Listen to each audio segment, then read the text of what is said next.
હોમમેડમાં one of the best chocolate I have tasted. क्या बात है.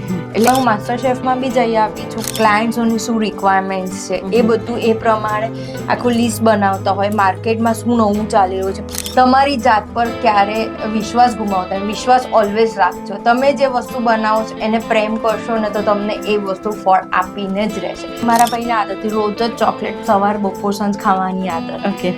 હવે બહારની ખાવાની મનાઈ હા. તો પછી કરું શું? એટલે પછી મેં ઘરે ઘરડા લોકો છે ભાઈ ડાયાબિટીક પેશન્ટ બી ખાઈ શકે મારી chocolate. As a woman as a single woman છોકરી થઈને તમે એ જગ્યાએ જ્યારે ઉભા રહો છો ત્યારે લોકોની નજર કેવી ફરે છે એ એમાંથી બહાર નીકળો એની સાથે ડીલ કરવું બહુ અઘરું છે. સંઘર્ષ કઈ રીતે જીવનમાં આવે એ કોઈને ખબર નથી પડતી. ક્યારેક આર્થિક તકલીફો હોય એટલે જીવન સંઘર્ષમય બની જાય. ક્યારેક સંબંધોમાં સામાજિક તકલીફો આવે અને જીવન સંઘર્ષમય બની જાય. અને ક્યારેક તમારી આજુબાજુના લોકોનું આરોગ્ય તમારી માટે એક બહુ મોટો સંઘર્ષ ઊભો કરે. એક એવી છોકરીની કલ્પના કરો જે નાની હતી ત્યારે મમ્મીની તબિયત ખરાબ રહેતી હતી એટલે સવારે ઉઠીને ઘરની જવાબદારીઓ લઈને સ્કૂલે જતી હતી. એ પછી જ્યારે મોટી થઈ ત્યારે મમ્મી પપ્પા અને પછી ભાઈ એ તમામ આરોગ્ય સંબંધી તકલીફોથી પીડાતા રહ્યા અને આ વચ્ચે એનું જીવન પસાર થતું રહ્યું અને અત્યારે જીવનના એ મુકામે આવીને ઊભી છે. કેટલી સેવાઓ કર્યા બાદ પણ તે મમ્મી પપ્પા અને એકના એક ભાઈને ગુમાવી ચૂકી છે. પરિવાર હતો એ નહતો થઈ ગયો છે અને અત્યારે તે એકલી છે. પણ તે સિંગલ છે પણ જરાય હારી નથી, થાકી નથી અને તેણે પોતાની રીતે પોતાની એક અલગ કરિયર ઊભી કરી છે અને હવે આ કરિયરમાં આગળ વધી રહી છે. નમસ્કાર, હું પૂજા શાહ મુંબઈ સમાચારના ડિજિટલ પ્લેટફોર્મ પર આપનું સ્વાગત કરું છું. ગૃહિણી સાથે ગોસિપમાં આપણે આજે એક મહિલાને મળવાના છે જેમનું નામ છે રાખી શાહ. રાખી શાહ ખૂબ જાણીતા ચોકલેટ મેકર છે. ચોકલેટ મેકિંગનો એક ખૂબ સારો ધંધો કરે છે, વેપાર કરે છે, બિઝનેસ ચલાવે છે અને છેલ્લા 15-16 વર્ષથી તે આ બિઝનેસમાં એક્ટિવલી કાર્યરત છે. આપણે તેમની સાથે વાત કરીશું, તેમના જીવનના અલગ અલગ પાસાઓ વિશે વાત કરીશું. રાખી, આ કાર્યક્રમમાં આપનું ખૂબ ખૂબ સ્વાગત છે. થેન્ક યુ સો મચ મને આ પ્લેટફોર્મ પર બોલાવવા માટે. ખૂબ ખૂબ આભાર તમારો.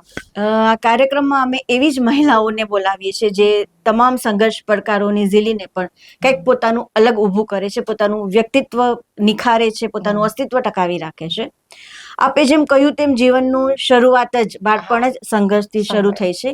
તો થોડું ઘણું આપના બાળપણ, આપના એજ્યુકેશન અને એ સમય વિશે અમે જાણવા માંગીશું. ડેફિનેટલી બહુ નાની ઉંમરમાં કેમ કે ઓલમોસ્ટ હું 4-5 એટલે 12-13 વર્ષની 10-12 વર્ષની હતી ત્યારથી મારા દાદી દાદા બંને પથારીમાં પડ્યા. મમ્મી તબિયત સારી નથી એટલે હું સવારે ઉઠી એ લોકોનું પતાવી ઘરનું કામ પતાવીને હું સ્કૂલે જતી હતી અને આવીને બી બાકીનું પછી ઘરના ઓબ્વિયસલી ઘરમાં કેટલા બધા કામ હોય, રસોઈનું હોય, આ છે તે છે, તો પતાવી કરી મમ્મીનું બી જોવું, મારું ભણવાનું, ભાઈનું, પપ્પાનું, બધાનું ટાઈમ ટુ ટાઈમ એ લોકોને મારા ટાઈમને મેં સાચવ્યા વગર પહેલા એ લોકોના ટાઈમને સાચવ્યા છે. મેં ભણવાનું છે, ટ્યુશન્સમાં જવાનું કરવાનું એ બધું જ. હા, મેં મારા એમ કે ખાવા પીવાનું મારું એજ્યુકેશન બી એમ ઓલમોસ્ટ મેં સાઈડમાં મૂક્યું હતું. મારો ફર્સ્ટ પ્રાયર મારું ફેમિલી હતું એટલા માટે. એટલે એવી રીતના નાનપણથી શરૂઆત ધીરે ધીરે ઘર સંભાળવાની ચાલુ થઈ હતી. પછી ક્યારે એ કાયમ મારું એમ કહેવાય ને રોજિંદું મારું બની ગયું મને ખબર બી નથી પડી એમ. એટલા માટે. આપ શું ભણ્યા છો ને આપ અમદાવાદમાં જ? હા, મારું બોર્ન એન્ડ બ્રોટઅપ હું અમદાવાદ જ છું. મેં બીકોમ પ્લસ એમકોમ બંને કર્યું છે, માસ્ટર્સ કરેલું છે મેં. ઓકે. અને હા, ઘણું બધું સ્ટ્રગલ્સ હતું ભણવામાં, સાથે બી સ્ટ્રગલ્સ બહુ રહી છે. એટલે એમ કે પ્રોપર એજ્યુકેશન પણ કરવું તો એ થયું નથી મારાથી કંઈક ઘરની જવાબદારી અને પછી હા ભાઈ પહેલા મારા માટે ભાઈ ઘર હતું પછી એજ્યુકેશન ને બધું હતું એટલે મેં પછી અમુક વખતે એજ્યુકેશન બી મેં છોડી દીધું કે ભાઈ હા મારી ફર્સ્ટ પ્રાયોરિટી મારું ઘર છે. તો રાખી, જ્યારે ઘરમાં આટલી આરોગ્યને લગતી સમસ્યા હોય તો સ્વાભાવિક છે કે ઘરનું આર્થિક પાસું નબળું બી થઈ શકે અને એ પણ એક આર્થિક સ્ટ્રગલ રહે. તો આપના ઘરમાં પણ એ સ્ટ્રગલ હશે, જોઈ છે એ બી. ફાઇનાન્શિયલ સ્ટ્રગલ્સ બી અમે બહુ જોઈ છે, કરી છે. પણ મેં કોઈ જ ભગવાન દુઃખ આપે તો સામે સહન કરવાની તાકાત ને કંઈક રીતે કંઈક મેનેજ કરી આપતા હોય છે, તો એ બી થઈ જતું હતું કંઈક. એ વખતે પપ્પા બધા વ્યવસ્થિત અર્નિંગ એટલે નોર્મલ એટલે નોટ હાઈફાઈ પણ હા નોર્મલ સ્ટ્રગલ્સમાં અમારું ચાલી જતું હતું, કરતું હતું બધું. અચ્છા, પછી તમે આ બિઝનેસ સાથે કઈ રીતે જોડાય? એ પહેલા આપે કોઈ જોબ કરી કે એ પહેલાનું આપનું કરિયર શું હા, રહ્યું હતું? હું મારું એમકોમ પત્યું પછી મેં સ્કૂલમાં એઝ અ ટીચર તરીકે પ્રી પ્રાઇમરીમાં મેં જોબ કરી છે. 9 થી 1 એવી રીતના પ્રી પ્રાઇમરીમાં 4 અવર્સ જોબ કરતી હતી. એ પહેલા હું મારા મધરને એક્સપાયર થયા પછી હું મારા નાની ને મામા સાથે રહેતી કે મારા નાનીની એજ બહુ જ હતી ઓકે, અને મારા મામાએ બી મેરેજ નતા કરેલા એટલે અમે બધા જોડે રહેતા હતા. એટલે હું 2 ઘર હેન્ડલ કરતી હતી, નાની મામાનું અને પ્લસ મારું પોતાનું ઘર, જોબ, ભણવાનું અને બધું જ હું જોડે હેન્ડલ કરતી હતી. એટલે એવી રીતના બેક ટુ બેક સ્ટ્રગલ સાથે સવારે 4 વાગ્યાથી ઉઠીને રાત્રે 12 વાગ્યા સુધીનું મારું શેડ્યુલ એવી રીતે ટાઈટ રહેતું હતું આખું. એટલે મને ખબર નથી હું ક્યારે સૂઈ છું, ક્યારે મેં ખાધું છે કે ક્યારે ઉઠી છે, મને ખબર નથી એટલા માટે. ઓકે, અને પછી મધરના ગયા પછી 2013માં મારા નાની એક્સપાયર થયા, પછી 2015માં મારો ભાઈ, 2009માં એને મેજર ઇશ્યુ ડિટેક્ટ થાય, સોરાઇસિસ ઓફ લીવર. લોકોને એવું છે કે દારૂ પીએ એ લોકોને સોરાઇસિસ ઓફ લીવર થાય, પણ ના, એવું નથી. સોરાઇસિસ ઓફ લીવરના ઓલમોસ્ટ 200+ ડિઝીઝ વેરાયટીઝ છે કે એમાંનું એક જીનેટિકલ બેઝ કહેવાય, એમાંનું ભાઈને થયું હતું. તો 2009માં 7માં એને ડિટેક્ટ થયું હતું અપ્રોક્સ, અને 2015માં હી વોઝ પાસ્ડ અવે. અને પછી ઓબ્વિયસલી એ વખતે મારા માઇન્ડમાં એ જ હતું કે ભાઈ મારે મારા પપ્પાને ને મામાને સાચવવાના છે, કે અમે 3 જ પછી છેલ્લા વધ્યા હતા. અને મારો પ્રાયોરિટી મારા પપ્પા ને મામાની જ હતી કે મામાએ બી લગ્ન નતા કરેલા અને પપ્પા હેવી ડાયાબિટીક પેશન્ટ હતા અને મામાને બી હેલ્થ ઇશ્યુ હતા, એમને એક્સિડન્ટને લીધે પગનો પ્રોબ્લેમ થયેલો હતો. એટલે મારો ફર્સ્ટ પ્રાયોરિટી હતો કે મારે રડવાનું નથી, મારે તૂટવાનું નથી, મારે એ લોકોને સંભાળવાના છે. એટલે એ બેઝ પર પછી મારું ધ્યાન પછી એ લોકો પર. ભાઈને જ્યારે થયું ત્યારે હું મારો જોડે ચોકલેટ ફ્રી, કેમ કે એને ખાવાના પર બહુ જ બધા રિસ્ટ્રિક્શન્સ આવી ગયા. આ નથી ખાવાનું, કલર એસેન્સ પ્રિઝર્વેટિવ એવું નાવાળું નથી ખાવાનું. પહેલાના ઓલમોસ્ટ 15 વર્ષ પહેલા કઈ આટલું બધું હેલ્થ કોન્શિયસ ફૂડ નહોતું કે બહાર બી નહોતું મળતું કે ઘરે બી એવું કઈ બી.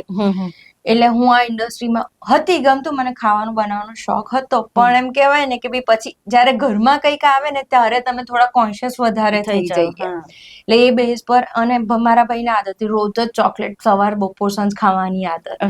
હવે બહારની ખાવાની મનાઈ હતી તો પછી કરું શું?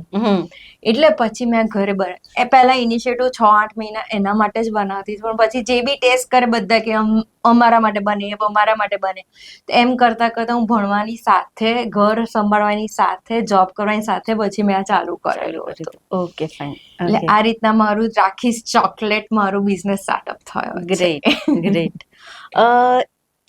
ચોકલેટ બિઝનેસ તમે સ્ટાર્ટ કર્યો, પેલા તો ઘર આપણે ઘરગથ્થુ એ કરતા હોય, પછી ટોટલી એમાં પ્રોફેશનમાં તમે કઈ રીતે આગળ વધ્યા અને કઈ રીતે તમે ક્લાયન્ટ્સ સુધી પહોંચ્યા? કેમ કે સૌથી મહત્વનું હોય છે કે ગમે તેટલું સારું બનાવો પણ લોકો સુધી કઈ રીતે પહોંચવું ને. આજથી તમે 10-12 વર્ષ પહેલા કહો તો સોશિયલ મીડિયા હતું નહીં, એટલા બધા લોકો સુધી પહોંચવાના જે માધ્યમો હતા એ બહુ ઓછા હતા. માઉથ ટુ માઉથ જ બેઝ પર મારે જાય છે. આજની તારીખમાં મારું ઓનલાઈન કહેવાય ને એડવર્ટાઇઝ કે ફેસબુક, ઇન્સ્ટાગ્રામ કરતા માઉથ ટુ માઉથ વધારે જાય છે.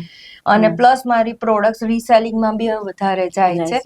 ને લોકોને હવે એવું છે કે ભાઈ ઇન્સ્ટન્ટ, ભાઈ અમારે મહેનત નથી, તમે મને આપો છો, હું આગળ મારી રીતે સોલ્વ કરું. એટલે એ રીતનું બી હવે મેં ચાલુ કરી દીધું છે. રીસેલિંગ બી મારે પ્રોડક્ટ વધારે જાય છે, કરે છે. ઓકે, કયા પ્રકારની ચોકલેટ્સ તમે બનાવો છો? શું વેરાયટીઝ છે? તમે શું નવા એક્સપેરિમેન્ટ્સ કર્યા? તમે શું નવું જોડ્યું એમાં? એક જ વસ્તુ, મારો ફંડા એ છે અને મારી પ્રોડક્ટ નો કલર, નો એસન્સ, નો પ્રિઝર્વેટિવ બેઝ જ મારું 100% ફૂડ હોય છે. એટલે અંદર કોઈ બી સેન્ટર ફિલિંગ વાળી હોય પ્રોડક્ટ એટલે તમારી શેલ્ફ લાઈફ 1 વીકની થાય. અને એમાં બી અંદર પ્રિઝર્વેટિવ આવે, કોઈ બી તમે જેમ લો, કશું બી લો, એમાં પ્રિઝર્વેટિવ આવે છે. એટલે મારો લોગો છે નો કલર, નો એસેન્સ, નો પ્રિઝર્વેટિવ. તમને બહાર માર્કેટમાં મળે, તમે જોઈએ તો લઈ લો, હું નહીં બનાવીને પ્રોવાઈડ કરી શકું એ પ્રોડક્ટ. એટલે એ રીતના છે. અને એક્સપેરિમેન્ટમાં બી અત્યારે ટ્રેન્ડિંગમાં પેનિંગ ચોકલેટ છે, બ્રિટલ ચોકલેટ છે, વધારે જાય છે. અને નોર્મલ સ્ક્વેર બાઇટ્સ વધારે જાય છે, કારણ કે કુનાફાસ ને બધું જેમ અત્યારે નવો ટ્રેન્ડ ચાલે છે એમાં બી એક લિમિટેશન થાય છે, કેમ કે વોટર લિક્વિડી હોય એટલે એની શેલ્ફ લાઈફ થોડીક ઘટી જાય. અને મારી પ્રોડક્ટની શેલ્ફ લાઈફ ઓલમોસ્ટ 6 to 8 મંથ્સની હોય છે. કેમ કે ટ્રાવેલ્સ, મારી ચોકલેટ્સ મારી ટ્રાવેલ બહુ થાય છે, આઉટ ઓફ ઇન્ડિયા બી જતી હોય છે, લોકલ્સમાં બી હોય છે, બધું હોય છે. એટલે હું ટ્રાય કરું કે ભાઈ શેલ્ફ લાઈફ વધારે હોય અને મેઇન મારે ક્લાયન્ટ્સમાં કિડ્સ અને એજેડ પીપલ્સ વધારે છે હમ, મારી. ભાઈ એ લોકોને ચાવવામાં ઈઝી પડે, મારો કન્સેપ્ટ એ બી છે main. ઓકે ઓકે એટલે એ વસ્તુ છે. ઇવન ઘરડા લોકો છે, ભાઈ ડાયાબિટીક પેશન્ટ બી ખાઈ શકે મારી ચોકલેટ. ઓકે કોઈ બી ડિઝીઝ વાળા હોય, ભાઈ હા થોડું ઓબ્વિયસલી દરેકને સ્વીટ છે, ચોકલેટ છે, બધાને હાઈ પ્રાઇસ. આજના હમ. જમાને એવું નથી કે કોઈને ચોકલેટ ના ભાવે. ભાવતી હોય. તો એ મારો કન્સેપ્ટ છે કે ભાઈ હા હું ઓછું કમાઈશ ચાલશે, બરાબર ઓછી પ્રોડક્ટ બનાવીને વેચીશ એ ચાલશે, પણ જે Okay. આપવું એ ચોખ્ખું આપવું છે, બરાબર. હાઇજેન બેઝ પર આપવું છે. કોઈને બી મારી ચોકલેટ ખાઈને માંદું પડે એવું મારે નથી નથી કરવું. કરવું. બરાબર એ છે. મારો મેઇન પહેલેથી જ્યારે મેં પર્પઝ જ છે ચાલુ કરવાનો કે ભાઈ મારા ભાઈની હેલ્થને પ્રોબ્લેમ હતો અને એ બેઝથી મેં ચાલુ કર્યું. કર્યું તો હતું. હવે હું શેના માટે બેઝથી ખટું? એક બરાબર. જેમ કે ને ભાઈ દ્રષ્ટિ જ વિચારે છે કે ભાઈ આ જ વસ્તુ કરવી છે કરવી તો છે તો શું પછી કામ બગાડવું? મને નહીં મળે ઓર્ડર્સ મને ચાલશે, કામ નહીં મળે મને કોઈ જ વાંધો નહીં, પણ હા એક જ વસ્તુ જે છે આ છે, હું Okay. આનાથી ઉપર તમને કશું બી નહીં આપી નહીં શકું. આપી શકું. તમને જોઈએ છે બહાર માર્કેટમાં મળશે, તમને લઈ લો, મારી પાસેથી નહીં મળે. Very એ હું good. બહુ કન્સેપ્ટ બહુ ક્લિયર સાથે હું વર્ક કરું છું. Okay. કોઈને રૂડ લાગે છે, સ્ટબન લાગે છે, ભાઈ આ બરાબર. આજના જમાના પણ જે માનવું હોય માનો, પણ હું આટલી બ્લન્ટ છું કેમ કે મારા એથિક્સ છે ભાઈ, અમુક મારા દરેકના પોતપોતાના સેલ્ફ લાઈફના એથિક્સ હોય હોય એ છે, હા. હું ફોલો કરી રહી છું એમ એટલા ઓકે માટે. Great great. ચોકલેટ્સ બનાવવાનો તમે કોઈ કોર્સ કર્યો કે તમે પોતાની મેળે જ શીખ્યા? જાતે જ ટ્રાયલ એન્ડ એરર્સ કરીને હા એક બે વર્કશોપ્સ અટેન્ડ કરેલા છે, નોન શેફ લોકો સાથે વર્ક કરેલું છે મેં. ઓકે જેમ કે શેફ વરુણ ઇનામદાર, એમને ગિનીસ વર્લ્ડ રેકોર્ડ છે 2. અચ્છા પછી વિકાસ ખન્ના સાથે વર્ક કર્યું છે, Oh, great. રણવીર બ્રાર સાથે વર્ક કરેલું છે, ઘણા બધા સેલિબ્રિટી શેફ સાથે, રિપુદમન હાંડા સાથે વર્ક કરેલું છે. અહીંયા ગુજરાતમાં આપણે અમદાવાદમાં હિના ગૌતમ, બેલા જી. મનિયાર, એ બધા સાથે, પ્રીતિ ઠક્કર સાથે, અરે બધા વાહ. શિવાની મહેતા સાથે, બધા સાથે મેં વર્ક કરેલું છે. Okay fine. એ લોકોને બેક કિચન્સ હેન્ડલ કરે. ઇવન હું માસ્ટર શેફમાં બી જઈ આવી છું, કહી છું, પણ બીકોઝ ઓફ ફેમિલી પ્રોબ્લેમ્સ આવે છે એટલા માટે મેં સ્ટેપ બેક કરી લીધેલું હતું. મેં કીધું ઓકે ના. અને એમાં બી પછી અમુક લેવલે પછી તમે નોનવેજ ને બધું આવે તો એ મારાથી પોસિબલ હતું નહીં. ઓકે એટલે પછી હું બેસ્ટ વે આપણે એના કરતા અહીંયા રહો વધારે સારું છે. બરાબર. એટલે એ રીતના ઓકે હતા. રાખી જનરલી આપણો જે વર્કિંગ વુમન નો કોન્સેપ્ટ હોય છે તો એ પેલી સૂટબૂટ થઈને કોઈ કંપનીમાં કામ કરતી હોય કે સીઈઓ હોય હા. કે ડોક્ટર હોય કે બેન્કર હોય, એને એ બહાર જઈને બહાર કામ જાય, કરતી સ્ત્રી હા. આપણે જનરલી વર્કિંગ વુમન માનતા હોય છે. આજથી 10-15 વર્ષ પહેલા તો એ બહુ Definitely. ક્લિયર કોન્સેપ્ટ હતો. હા. હવે એન્ટરપ્રેનર્સ પણ મહિલાઓ ઘણી બધી હા. છે. બિંગ અ વુમન, એક તો ઘરે રહીને ઘરનું જવાબદારી લઈને સંભાળવું અને એની સાથે સાથે તમારો એવું ફિલ્ડ છે જેમાં નવા નવા ક્લાયન્ટ્સ આવે તો જ તમે વધારે કરો છો. તો આમાં તમને શું તકલીફો આવી કે તમે આમાંથી શું લર્ન કર્યું તમારી જર્નીથી? આમાં એ છે કે ભાઈ જો રોજ સવાર પડે નવું માર્કેટમાં આવે છે, બધાને નવી વેરાયટીઝ જોઈએ છે. જી તો એમાં કેવું થાય, એટલો બધો ડેડ સ્ટોક થઈ જાય છે, એને ક્લિયર કરવાનો સૌથી મોટો ટાર્ગેટ અમારો એ હોય છે. Okay. ભાઈ તમે આજે આ પ્રોડક્ટ છે તો કાલે એ પ્રોડક્ટ તો હશે જ નહીં માર્કેટમાં, એના કરતા બીજી 4 પ્રોડક્ટ નવી આવી આવી જશે. જશે. તો એ જૂની પ્રોડક્ટો જ્યારે સ્ટોક કરે છે તો એનું શું કરવાનું, એ સૌથી બરાબર. મોટો ક્વેશ્ચન માર્ક હોય હોય છે. છે અમારા માટે. તેમ જોવા જઈએ તો ઘરમાં એમ કે ભાઈ મારું 80% ઘર ડેડ સ્ટોક થી પડેલો છે. ઓકે એટલે ઇન્વેસ્ટમેન્ટ બહુ મેજર છે. ચોકલેટ માં ઇન્વેસ્ટમેન્ટ બહુ કે ફ્રીઝ જોઈએ, ડ્રાય ફ્રૂટ્સ જોઈએ, બધી સીઝન ટુ સીઝન ફ્રેશ બધી વસ્તુ બધું જોઈએ. ભરવાની કરવાની, બધી જ વસ્તુ. જેમ કે હવે અત્યારે નવો ટ્રેન્ડ છે કુનાફા, તો ભાઈ બધા કઈ બી વસ્તુમાં બી કુનાફા. તો પણ તમે ઓકે કુનાફા છે વાત સાચી, પણ બીજું બી કંઈક છે, તમે એ જુઓ. પણ ના, બરાબર. બધાને લેટેસ્ટ ટ્રેન્ડ પ્રમાણે જોવો છે. બહુ બધી તકલીફો આવતી હોય છે, પણ હા એક જ વસ્તુ મેં તમને પહેલા કીધું ભાઈ હું આ વસ્તુ એથિક્સ સાથે ચાલુ છું, આ જ રીતના થશે, ચાલશે, બાકી નહીં થાય. ફ્રેશ પ્રોડક્ટ મળશે, તમે ઓર્ડર આપશો પછી જ પ્રોડક્ટ બનશે, એ પહેલા નહીં જ બને. ઓકે તમે બી કોલ કરીને કે ભાઈ મને 5 કિલો ચોકલેટ, સોરી અઠવાડિયા પછી મળશે. આ મારા એથિક્સ છે. કોઈકને નથી ગમતું એ છે તો કઈ વાંધો નહીં, હું તમને બીજા ઓલ્ટરનેટિવ નંબર્સ આપ્યું, ત્યાં તમે તપાસ કરો, તમને મળી જતો હોય તો તમે કલેક્ટ કરી શકો છો. એટલે ઘર સાથે ઓબ્વિયસલી ટાઈમ મેનેજ કરો ને બધું અઘરું પડતું હોય છે અમુક વખતે. જ્યારે માંદગી હતી બધા હતા ત્યારે, પણ મેં પહેલાથી જ નક્કી કર્યું હું રાતના ટાઈમે હું કામ કરતી હતી, નાઇટ ટાઈમ. કે ભાઈ દિવસ એ લોકોને હું પૂરેપૂરો ટાઈમ આપી શકું, રાત્રે 9-10 વાગે એ લોકોને બધાનું કામ પતી ગયું, મેડિસિન્સ આપવા કરવાનું, ફાધર મામા ડેડનું કે બધાનું. તો હું પછી 10 વાગ્યાથી રાત્રે 2 વાગ્યા સુધી હું કામ કરું. ઓકે. અને એ પતાઈને ફ્રેશ થઈ કિચન આખું ક્લીન કરીને સુઈ જાઉં 3 વાગે, 5 વાગે ઉઠીને પછી બેક ટુ રૂટીન મારું. કેમ કે સવારે ઉઠતાની સાથે મારે એ લોકોનું બધાનું કરવાનું હોય એટલા માટે. એટલે મારું આ રીતના સ્ટ્રગલ છે, પણ મેં ક્યારે બી હારી નથી. એક જ વસ્તુ કે ભાઈ હા, આમાંથી જ મારે શીખવાનું છે ને આમાંથી જ મારે આગળ વધવાનું છે. ચોક્કસ. Very nice. એ સ્ટ્રગલ જ મારી સ્ટ્રેન્થ બની છે. ક્યાં વાત. Very nice, very nice. આપ એક એજ પછી એક હોય કે એક જીવન સાથીની તલાશ હોય કે ઈચ્છા હોય કે, પણ આપે હજી સુધી સિંગલ રહેવાનું પ્રેફર કર્યું છે. આમ તો આપનું આ વ્યક્તિગત જીવન છે, પણ આવો ડિસિઝન આપે શું કામ લીધો એ જો આપ ઈચ્છો તો અમારી સાથે શેર કરી શકો છો. એકચ્યુઅલી મેં એ બાજુ વિચાર્યું જ નથી, ફ્રેન્કલી સ્પીકિંગ. આજ સુધી મેં એ બાજુ વિચાર આવ્યો પણ નહોતો, કારણ કે બેક ટુ બેક એક પછી આ બધું હતું, એટલે મારો પ્રાયર મારું ફેમિલી હતું પહેલું. અને પાસ્ટ 4 યર્સથી હું એકલી છું કે ભાઈ મામા બી એક્સપાયર થઈ ગયા છે મારા. એવું છે, મામા એક્સપાયર થયા અને પછી એક્ઝેક્ટ 2 months પછી મારા ડેડ એક્સપાયર થઈ ગયા હતા. કોવિડ ટાઈમમાં હતો, પણ બંનેને કોવિડ નહોતો. હું ને મામા આવી રીતે જસ્ટ બેઝિક પપ્પાની હેલ્થ રિલેટેડ ડિસ્કશન કરતા હતા અને એમને એટેક આવ્યો, હી વોઝ પાસ્ડ અવે ઓન ધી સ્પોટ. બસ આ જ રીતે વાત કરતા હતા અને હી વોઝ પાસ્ડ અવે. અને એક્ઝેક્ટ 2 months પછી ડેડ એક્સપાયર થઈ ગયા. પછી એવું હતું કે ભાઈ હવે એમ હતું કે ભાઈ હા, થોડોક ટાઈમ મને પહેલા મારા માટે કાઢવા દો. અને એ વખત કોવિડ ચાલતું હતું, એટલે 2 વર્ષ કશું જોવાનું કરવાનું હતું જ નહીં. અને એ બધું કેમ કે લીગલ પ્રોસેસ આ તે બધામાંથી હું ફ્રી થતા જ મને બહુ ટાઈમ લાગી ગયો. કેમ કે અનસર્ટન બધાની ડેટ થઈ કરી. મામાનો અલગ બિઝનેસ હતો, પપ્પાનો અલગ બિઝનેસ હતો, એટલે એકદમ હું વાઇન્ડ અપ બી નથી કરી શકી બધું. એટલે એ બધું વાઇન્ડ અપ પપ્પા મામાના અલગ બિઝનેસ ને મેં વાઇન્ડ અપ કરતા. હજી તો લાસ્ટ યર હું બધું વાઇન્ડ અપ કરી રહી છું. ઓકે. એટલે એ મારા બિઝનેસ સાથે એ લોકોના બી બિઝનેસ મેં હેન્ડલ કર્યા છે. ગ્રેટ. મામાને માર્બલનું હતું, એટલે એના માટે હું ડેલી એટલે એમ કે kind of up down Valsad, Dharampur ને રાજકોટ, મોરબી એ બધે અપડાઉન્સ કરતી રહેતી હતી. પપ્પાને લુબ્રિકન્ટ ઓઇલ્સનું હતું, એટલે ઇન્ડસ્ટ્રીયલમાં હું ફરતી હતી, કરતી હતી. એટલે એવું નથી કે મેં મારું ચોકલેટ્સ, મેં એ બધા બિઝનેસ બી હેન્ડલ કરેલા છે. એટલે કેવા લોકો સામે જઈને ઉભા રહેવાનું, કઈ ઇન્ડસ્ટ્રી સાથે, એ બી મને ખબર છે કે બી it's very difficult. As a woman, as a single woman, છોકરી થઈને તમે એ જગ્યાએ જયારે ઉભા રહો છો ત્યારે લોકોની નજર કેવી ફરે છે, એમાંથી બહાર નીકળો, એની સાથે ડીલ કરવું બહુ અઘરું છે. બહુ અઘરું છે બધી વસ્તુ. આઈ નો. સૌથી વધારે મને જાણવું એ છે કે એન્ટરપ્રેનર જ્યારે તમે બનો છો ત્યારે આવકની કઈ નક્કી ના હોય. તમે આ મહિને તમે બહુ સરસ સેલ કરો ને પછી બીજા 2 મહિનામાં એવું પણ બને કે સ્લેક આવે.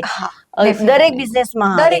અને આ ઘણા પુરુષો પણ આ સ્થિતિ લાંબા સમય સુધી તો ડીલ કરવાની અઘરી હોય છે કે કરી નથી શકતા. તો તમારે ઇન્વેસ્ટર બી તમે છો અને કમાનાર બી તમે છો. તમે કોઈ સાથે એ રીતે નથી જોડાયા, કોઈની સાથે ટાઈપ નથી એવી રીતના. તો આજે ફાઇનાન્શિયલ છે એ કઈ રીતે મેનેજ કરો છો? તમારું ટીમ કેટલા લોકોની છે ને તમે કઈ રીતે આ બધું બિઝનેસ એઝ અ બિઝનેસ તમે કઈ રીતે મેનેજ કરો? હું સિંગલ હેન્ડેડ વર્ક કરું છું, કોઈ ટીમ નથી મારી પાસે. ઓકે. આ બધી ચોકલેટ્સ તમે જ બનાવો? હું જાતે જ બનાવું છું. પરફેક્ટ. એટલે ઓકેઝનલી ફેસ્ટિવલ ટાઈમે એકાદ છોકરીને હાયર કર્યું પેકિંગ માટે, બનાવવા માટે. બધું પ્રોડક્શન હું મારું સેલ્ફ બનાવું છું. કશું બી હું બહારથી કે કશું લાવતી બધું જાતે બનાવું છું. બધી પ્રોડક્ટ્સ મારી, જે બી પેનિંગ્સ, ચોકલેટ્સ ગણો કે ભાઈ બાઇટ્સ ગણો, બ્રિટલ્સ ગણો, જે બી મારી પ્રોડક્ટ્સ છે, ફજ છે, ટ્રફલ્સ છે, બધું હું જાતે સેલ્ફ હેન્ડ બનાવું છું. બધું 100% હેન્ડમેડ પ્રોડક્ટ્સ છે મારી. અને હા, ફાઇનાન્શિયલમાં અમુક ઓબ્વિયસલી 6 મહિના અર્નિંગ છે, 6 મહિના સ્ટેક્સ છે. ઓકે. એમ કહેવાય તો ચાલે. ફેસ્ટિવલ જે આપણે કઈ રક્ષાબંધન થી લઈને ડિસેમ્બર મેરેજ સિઝન સુધી પ્રોપર હોય, એટલે અમારે એ 6 મહિનામાં આખા વર્ષનું અર્નિંગ કરવાનું. બાકી એમ કે જાન્યુઆરી થી જૂન જુલાઈ સુધી રડ્યા કાઢ્યા ઓર્ડર્સ આવે કે કોઈકનું મેરેજ હોય કે એ આવી જાય તો. બાકી એ 6 મહિનામાં નેક્સ્ટ 6 monthsનું અમારે પ્લાનિંગ કરવાનું. ભાઈ મારે રક્ષાબંધનમાં શું રાખવાનું છે પ્રોડક્ટ, દિવાળીમાં શું પ્રોડક્ટ રાખવી છે, ક્લાયન્ટ્સોની શું રિક્વાયરમેન્ટ્સ છે, એ બધું એ પ્રમાણે આખું લિસ્ટ બનાવતા હોય. માર્કેટમાં શું નવું ચાલી રહ્યું છે, પેકિંગ મટીરિયલ શું છે, શું નહીં, દરેકના બજેટ્સ હોય છે. એ બજેટ્સ પ્રમાણે અમારે વર્ક કરવું પડતું હોય છે. કોઈકનું 100 રૂપિયાનું બજેટ હોય તો મારે 100 રૂપિયામાં કેટલી પ્રોડક્ટ્સ આપવી છે, કોઈકનું 5000 છે, કોઈકનું 2500 છે, કોઈકનું 10,000. તો એ બધું જ અમારે, અને બધા હેમ્પર્સ કસ્ટમાઇઝ હોય પાછા. હા ઓકે એટલે એ બી પાછું બધું જોવાનું કરે. હા એટલે આમાં એ રીતના હોય કે ભાઈ હા ફાઇનાન્સ નું બહુ અઘરું પડી જાય કે એ 6 મહિના જે ખાલી બેઠા એ 6 મહિનામાં નેક્સ્ટ 6 મંથ્સ અમારે પ્લાનિંગ કરવાનું કરવું હોય પડે છે. હા અને એમાં જ આખા યરનું અર્નિંગ કરવાનું છે. એટલે એ ટાર્ગેટ રાખવો પડે ભાઈ આ વર્ષે આટલાનું અર્નિંગ કરીશ તો બાકીના 6 મંથ્સમાં હું મેનેજ કરી કરી શકું. શકીશ હા એટલે એ સાથે હું કામ કરતી હોઉં છું. ઓકે એટલે એ અઘરો વિષય બની જતો ડેફિનેટલી હોય છે અઘરું છે. ઓકેશનલી ઓર્ડર્સ આવતા રહેતા હોય એ બધું રીસેલિંગ મેં હવે ચાલુ કર્યું છે એટલે કંઈક ને કંઈક ઓર્ડર્સ ચાલુ રહેતા હોય હમ. પણ બાકીના ડેઈલી બેસિસ તો કોઈ ચોકલેટ્સ બાય નથી કરવાનું. નથી કરવું ઇવન હા. આપણે બી એમ કે આપણા કિડ્સને ડેઈલી ચોકલેટ નથી કે ભાઈ આજે કદી હવે અઠવાડિયા પછી તું ચોકલેટ ખાજે હા, રોજ નથી સ્વાભાવિક ખાતી. વસ્તુ છે. તો એવી રીતના આ પ્રોડક્ટ Okay. છે કે ભાઈ ડેઈલી બેસિસ પર નથી જતું. હમ. હું ટ્રાય કરું કે ભાઈ આ 6 મંથ ફ્રી હોય ત્યારે ટ્રાય મને ફૂડનો શોખ છે એટલે ઇવેન્ટ્સમાં જતી કરતી હું કિટી પાર્ટીઝના કોઈક વાર ઓર્ડર્સ લઈ લઉં કરું. હા, મને હા. ફ્રી હોઉં કરું તો હું હમ. હાઈટી પાર્ટીઝના ઓર્ડર્સ લેતી કરતી હોઉં છું. Okay, હમ. એટલે ઘરેથી જ બનાવીને પ્રોડક્ટ્સ આપવાની અને પછી નેક્સ્ટ ડે લોકો મારા બધા વેસલ બધું પાછું આપે ઘરે એ રીતના. અચ્છા, okay. એટલે હાઈટી પાર્ટીઝના 10-15 જણના હું ઓર્ડર્સ લોકો લેતી લેતા રહેતી હોઉં. હશે. વીકમાં એકાદ દિવસ એ ઓર્ડર્સ લઈ લઉં કરું હમ, એમ. હમ. એટલે Okay. એમાં બી એ થોડું ઘણું ચાલી જાય. હું બિઝી રહું ખરી એ એમ. જરૂર હા એ જરૂરી છે હા તમે, ડેફિનેટલી હા. હું બિઝી રહું કંઈક ને કંઈક કામમાં હું બિઝી રહું ખરી એમ. Okay great other than food making હા બીજા શું શોખ છે બીજું શું કરવાનો કઈ સમય મળે છે શું કરો છો બીજું મને બીજો એકચ્યુઅલી અત્યાર સુધી એવો કઈ એક્સ્ટ્રા ટાઈમ જ નથી. હવે ટાઈમ મળે છે ત્યારે હા મને થોડો વાંચવાનો શોખ છે, મ્યુઝિકનો શોખ છે. મને Okay. નેચર સાથે રહેવું સૌથી વધારે ગમે છે. Okay. એટલે હું ટ્રાય કરું કે ભાઈ અર્લી મોર્નિંગ ઉઠીને હા વિપશ્યના કરું છું. એટલે મોર્નિંગનું મારું ફિક્સ રૂટીન 1 hour મારું વિપશ્યનામાં જાય છે. ઓકે એ પતે પછી વોક માટે નીકળી જાઉં હમ. કે ભાઈ નેચર સાથે જેટલું કનેક્ટ રહીશ એટલું હું મારા માટે સારું છે. માઇન્ડ મારું ચોક્કસ સારું રહે છે. હમ. કેમ કે ઓબ્વિયસલી આટલું બધું સ્ટ્રગલ જોયા પછી તમે મેન્ટલી સ્ટ્રોંગ રહેવું ઇમ્પોસિબલ બહુ છે. હા તો એના માટે થઈને હા મને ખબર છે ભાઈ હું આ જગ્યાએથી મને ખુશી મળે છે તો હું એ ખાસ કરું છું. ચોક્કસ નેચર સાથે હું વધારે ઈચ્છા પડી ત્યારે ગાડીને સેલ મારીને ફરવા ઉપડી જાઉં છું. કોઈને પૂછવા કરવાની કશું બી નહીં. જ્યારે બી સવારથી સાંજ પણ હું જતી રહું છું કરું Okay. છું. મને ડ્રાઇવિંગનો બહુ જ શોખ છે એટલે રાત્રે 12 વાગે બી કોઈ ફ્રેન્ડ્સ કે રાખી ચાલ બહાર જવું છું આઈ એમ રેડી. એવી Okay. રીતના એટલે મને ડ્રાઇવિંગ ગમે ત્યાં કહું ઓલ વાઇડ કહું આઈ એમ રેડી ડ્રાઇવિંગ કરવા માટે. રાખી બિઝનેસ સ્ટાર્ટ કરવો લગભગ એટલો અઘરો નહીં હા. હોય પણ એને લાંબા સમય સુધી ચલાવવું એમાંથી અર્ન કરવું અને એ સાથે સાથે તમારી જે મેન્ટલ ને ફિઝિકલ હેલ્થ હા. છે કેમ કે તમે જેમ કહ્યું એમ પડકારો આવી એટલે જો નાસીપાસ થઈ જાય તો ઇન્વેસ્ટ કમાણી તો ના થાય પણ ઘણા કેસમાં ઇન્વેસ્ટ કરેલા પૈસા પણ જતા રહેતા હોય છે. એટલે તો જે અમારી બહેનો અથવા તો જે લોકો પણ આ શો જોઈ રહ્યા છે અને આવી રીતના કંઈક નવું બિઝનેસ કરવા માંગે છે કંઈક નવું પોતાનું સ્ટાર્ટઅપ વિશે વિચારી રહ્યા છે એને આપ શું ટિપ્સ આપશો? એક જ વસ્તુ યાદ રાખજો કે આપણા ઘરડાઓ કહીને ગયા છે કે ધીરજના ફળ મીઠા હોય.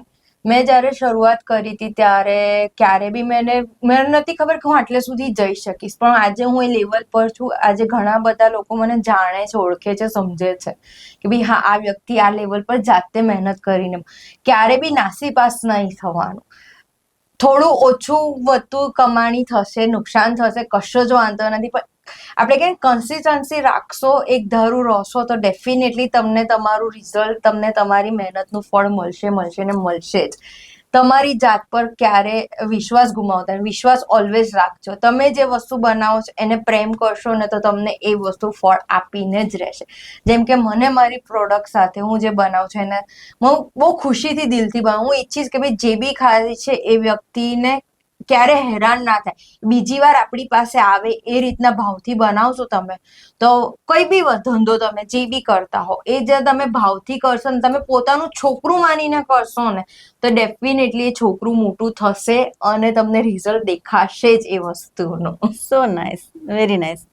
રાખી ચોકલેટ બનાવ્યા પછી એનું પ્રોપર પેકિંગ રહે અને એ લોકો સુધી વ્યવસ્થિત રીતે પહોંચે એ આજના સમયમાં તો ઓર વધારે જરૂરી બની ગયું છે હા. કેમ કે હવે ખરેખર પેકિંગ પરથી જ લોકો નક્કી કરે છે કે આ પ્રોડક્ટ Products કેવું હશે ને કેવી કેવું હશે, નહીં અને એને અટ્રેક્ટ કરવા માટે પેકિંગ ને એ બધી વસ્તુને પ્રોપરલી પ્રિઝર્વ થાય, એનો ટેસ્ટ ના બગડે, એનો શેપ ના બગડે, બધું જોવું પડતું હોય છે. તો આ પણ તમે એકલા જ કરો છો કે હા આ માટે બધું હું એકલું જ આના માટે ડેફિનેટલી અલગ મશીન્સ આવે છે. ઇટ્સ વેરી કોસ્ટલી, જેના માટે હું મશીન્સ રેન્ટ્સ પર રાખું છું, કરું છું. બે સિઝન પૂરતી મશીન્સ રેન્ટ્સ પર લઈ લો કરું, કાં તો જ્યાં એક બે જગ્યા છે જે લોકો શેડ્સ આપમાં મશીન્સ આપે છે, ત્યાં હું એ બનાવું છું, કરું છું. આને પેનિંગ ચોકલેટ્સ કહેવાય. આજે છે એને પેનિંગ ચોકલેટ્સ કહેવાય. અને બહુ બધા અલગ અલગ નામથી, પણ ટ્રેડિશનલ ઇટ્સ અ પેનિંગ ચોકલેટ્સ. આ ફોરેન બેઝ છે, ફોરેનમાં બહુ જ ચાલે છે આ ચોકલેટ્સ. એનું ટ્રેન્ડ કે હવે કેવું છે, આજકાલના દરેક છોકરાઓ કહે છે નટ્સ ખાતા નથી, ડ્રાયફ્રુટ્સ ભાવતું નથી. તો આ વસ્તુ એવી છે કે તમે ખાઓ એટલે અંદરથી આમાંથી આલમંડ નીકળશે, સોરી આ આલમંડ નીકળશે. પણ શું, હવે કોફી બી હવે તમે આટલા નાના છોકરાને કોફી નથી આપવાના, તો ભાઈ ઓકે, અને કોફી પીવી છે તો બેસ્ટ આ ચોકલેટ આપી દો. અંદર કોફી બી મળશે, અને કોફીનો બી ટેસ્ટ મળશે, અને આલમંડનો બી ટેસ્ટ મળી જશે. અંદર આખી આલમંડ છે. ઓકે, સેમ વસ્તુ આ રીતે ડેરી મિલ્ક ફોર્મમાં મેં કિશમિશ બનાવેલી છે, આખી અંદર કિશમિશ મેં કોટ કરેલી છે. એટલે આ ચોકલેટ્સ બનાવવાની પ્રોસેસ ઇટ્સ ઓલમોસ્ટ એમ કે 25 kgs મારે બનાવે તો ઓલમોસ્ટ 10 hours મને આ પ્રોડક્ટ બનાવતા થાય છે. 10 hours કોન્સ્ટન્ટ મશીનની સામે ઉભા રહેવું પડે છે. એક મિનિટ બી તમે ખસી ના શકો. અને આનું મેન્ટેન, એટલે આના પર ઓછામાં 70-80 કોર્સ થાય છે ચોકલેટ્સના, ડ્રીઝલ આઉટ થઈને અત્યારે આ પ્રોપર શેપ આવે છે. એ ચોકલેટને ટેમ્પર કરવી ઇમ્પોર્ટન્ટ છે. જો ચોકલેટ બરાબર ટેમ્પર નહીં થયેલી હોય તો તમારી ચોકલેટ બગડી જશે, લોંગ ટાઈમ ચાલશે નહીં. હવે આ જ પ્રોડક્ટ હું કહું ભાઈ તમે બહાર રાખો, હા તડકો હશે તો ડેફિનેટલી કોઈ બી ચોકલેટ મેલ્ટ થવાની છે, કોઈ બી પ્રોડક્ટ બગડવાની, ખાવાની કોઈ બી પ્રોડક્ટ તમે તડકામાં રાખશો તો બગડી જવાની છે. રૂમ ટેમ્પરેચર પર રાખો તો મારી પ્રોડક્ટને કશું બી નહીં થાય. 3 મહિના સુધી બહાર રહેશે, ફ્રીજમાં 6 મહિના સુધી રહેશે. કોઈ પણ તમે ચોકલેટ લે, આને it's a brittle, almond brittle, એટલે આપણે એક જાતની ચીક્કી છે. પછી આમાં બધી અલગ અલગ છે. એક કોફી આલમંડ છે, એક પ્લેન ચોકલેટ છે, એક કેશ્યુ કેનબેરી છે. એવી રીતના અલગ અલગ ફ્લેવર્સનું ચોકલેટ પણ, રોસ્ટેડ આલમંડ છે. પછી ડાર્ક ચોકલેટની અંદર ઓરેન્જના ડિહાઇડ્રેટેડ ઓરેન્જીસ યુઝ કરીને બનાવો. એના મિક્સ ડિહાઇડ્રેટેડ ફ્રૂટ્સ હોય એ બી ચોકલેટ્સમાં અંદર નાખીને કે ભાઈ તમે લોંગ ટર્મ, છોકરાઓ ફ્રૂટ્સ નથી ખાતા, ચોકલેટ્સની ડેઈલી. હવે એવું છે કે ટિફિનમાં બી ચોકલેટ મૂકવાની, છોકરાઓ નથી ખાતા હોતા, એમને ટિફિન પૂરું નથી કરતા. તો આ રીતે તમે ઓકે, બધા પેરેન્ટ્સની છે કે ભાઈ મારા જે બી ક્લાયન્ટ છે બધા કે ભાઈ છોકરાઓ નથી ખાતા, કઈક ઓપ્શન આપો. તો હું પછી ડિહાઇડ્રેટેડ ફ્રૂટ્સ કરી અને આ રીતે ચોકલેટ્સમાં કહ્યું કે બાને જે ફ્રૂટ ગયું એમના પેટમાં એ જશે, જે નટ્સ ગયું એ પ્રમાણે. કેમ કે ચોકલેટનો આપણો જે કોન્સેપ્ટ છે એ હંમેશા અનહેલ્ધી ફૂડમાં જ આપણે માની બેસીએ છીએ. ડેફિનેટલી અમુક લેવલની, અમુક પ્રકારની ચોકલેટ્સ તમે ખાવ તો એટલી હેલ્થ માટે નથી. અને હું બધી ડાર્ક ચોકલેટ બેઝ પર પ્રોડક્ટ કરું છું કે જેથી તમારા ઓર્ગન્સને ડેમેજ ના થાય. પ્યોર ચોકલેટ્સ હું યુઝ કરું છું. અત્યારે માર્કેટમાં બહુ ઇઝીલી બધા ચોકલેટ્સ બનાવી લે છે બી સ્લેબ્સ લઈને, પણ ના, એ પામ ઓઇલ બેઝ હોય છે. હું કોવરચર બેઝ પ્રોડક્ટ કરું છું, જે પ્યોર ઓર્ગેનિક આપણે કહેવાય, કે જે આપણે એમ કહેવાય ને કે એના કોકો પોડ્સ હોય, એને ફાઇન થઈને જે બને પ્રોડક્ટ એ પ્યોર એક્સ્ટ્રેક્ટ કહેવાય ચોકલેટ્સ, એ હું બનાવીને એમાંથી હું પ્રોડક્ટ્સ, એટલે મારી ચોકલેટ માર્કેટ કરતા થોડી કોસ્ટલી હોય છે. પણ હા એટલું કે એ ચોકલેટ તમને નુકસાન નથી કરતી. તમે 1ના 4 પીસ ખાશો તો બી તમારું ગળું નહીં પકડે. અને ઓબ્વિયસ તમે કોઈ બી વસ્તુનું ઓવર ઇટિંગ કરો છો, તમને નુકસાન તો કરવાના જ છે. પણ હા એટલું કહું કે ભાઈ હા, આ ખાવાથી નાના છોકરાઓને પ્રોબ્લેમ નથી. હાઈએસ્ટ મારું સેલિંગ નાના છોકરાઓ માટે હોય છે. કન્સેપ્ટ એ હોય છે કે ભાઈ છોકરાઓને કેવી રીતે ડ્રાયફ્રુટ્સ ખવડાવવા. એ જ આજકાલના દરેક પેરેન્ટ્સનું હોય છે કે ભાઈ છોકરાઓ ડ્રાયફ્રુટ્સ નથી ખાતા, કેવી રીતે ખવડાવ. તો આ રીતે તમે ખવડાવી શકો. એટલે હું આ રીતના પછી થોડું ઓબ્વિયસલી દરેક એમ કે ટાઈમ ચેન્જ થાય એટલે પ્રોડક્ટ ચેન્જ આપણે કરતા રહેતા, પણ મેજર આ ડ્રાયફ્રુટમાં જ પણ વેરાયટીઝ કરી દઈએ, એટલે શું શેપ બદલી કાઢી એ કરે એટલે છોકરાઓ ઓટોમેટિકલી ખાવાનું ચાલુ કરી દે. રાખી, કોઈ સરસ મજાનો મીઠો અનુભવ, ચોકલેટ જેવો મીઠો અનુભવ હોય એવું કોઈ? સૌથી સારો શેફ વિકાસ ખન્નાને એરપોર્ટ પર ચોકલેટ્સ મળી હતી, ને એમણે એ વખતે વિડીયો બનાવીને મોકલ્યો કે રાખી તારી ચોકલેટ, એટલે એવી ઓબ્વિયસલી હિન્દીમાં બોલે કે इतनी अच्छी चॉकलेट आज तक मैंने नहीं खाई. क्या बात है. એટલે એ મારા માટે one of the best moment હતી. ઇવન શેફ વરુણ ઇનામદાર જ્યારે ફર્સ્ટ ટાઈમ અમદાવાદ આવેલા હતા શો કરવા માટે અહીંયા, ત્યારે એમને ખબર પડી કે હું ચોકલેટ્સ, તો એમણે મને કીધું કે ચાખ્યા વગર હું ના કહીને કે એ પોતે ચોકોલેટેડ શેફ છે, ગિનીસ વર્લ્ડ રેકોર્ડ છે, ઈ known as a Bombay chef. અને એ જ્યારે બોલે કે હું ચાખ્યા વગર નહીં કહી શકું, જ્યારે એમણે કીધું કે હા, હોમમેડમાં one of the best chocolate I have tasted. ક્યાં વાત હે. એટલે અને પછી એમણે મને એક ઇવેન્ટ થયો કેક મેરાથોન કરીને, ત્યાં મને એમને પેનલ્સમાં બેસાડી. એ મારા માટે સૌથી મોટું બિગ સરપ્રાઈઝ હતી કે ભાઈ મને નથી ખબર કે ભાઈ મારે પેનલમાં બેસવાનું છે. સામે ઓલમોસ્ટ 1000 માણસની પબ્લિક બેઠેલી હતી, ત્યાં મારું નામ અનાઉન્સ કે please welcome Rakhisha as a chocolatier chef. ત્યારે મેં કીધું ભાઈ, મેં કહું હું નહીં હોઉં. એટલે પછી પણ રાખી આવી જા સ્ટેજ પર. એટલે એ બહુ જ સરસ એમ કહેવાય ને કે ભાઈ એમ આજની તારીખમાં વિચારો ને તેમ થાય કે યાર એ મોમેન્ટ ખરેખર અલગ હતી. ચોક્કસ આ કંઈક અચીવ કર્યું છે. હા, એવું. અને ત્યારે એમણે મને શેફ રાખી કીધું હતું. ત્યારે પછી મેં એમને પગે લાગી કહું શેફ, હું શેફ તો નહીં લગાડ, ચોકોલેટેડ શેફ લગાડીશ, કે મેં શેફની ડિગ્રી નથી લીધી. એટલે ત્યારે એમણે કહ્યું કે આ ઈમાનદારી કહેવાય, આ અને અન કરે કે લોકો ભાઈ હા કોઈ શેફે કીધું ભાઈ શેફ રાખી કહી દીધું એટલે બધા નામ લગાવી શકે કે ભાઈ હા કે ભાઈ હું તો શેફ બની. પણ ના, મેં કહું મેં એ ડિગ્રી નથી લીધી, પણ હું ડિગ્રીનું માન રાખું છું.